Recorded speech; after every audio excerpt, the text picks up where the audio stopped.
Assalomu alaykum aziz Zarkentdagi qishloqdoshlar.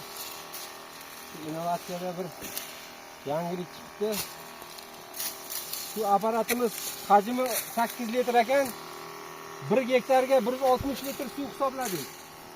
Gibrid sepishga eng zo'r qulay apparat. 3 ta pozitsiyada separ ekan. Karcher pozitsiyada, mana. Karcher pozitsiyada, tumanka pozitsiyada, tumanka pozitsiyada, o'rtacha tumanka.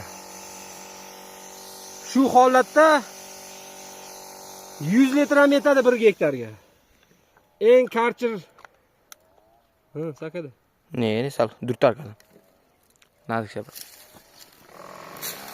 Eng karcher holatda, shu karcher holatda 1 gektarga 160 litr suv hisoblayapmiz. Bemalol yetar ekan. Apparat ko'rinishi, batareya zaryadi 4 soatga yetar ekan.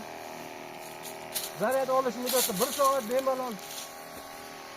Apparat juda ham yengil. Juda ham yengil apparat. Gibrid sepishga eng ekonomishni ham odamni charchatmaydigan yengil apparat ekan. Qishloqdoshlar tavsiya qilib qolamiz. Nomerlar 94lik 361 07 73.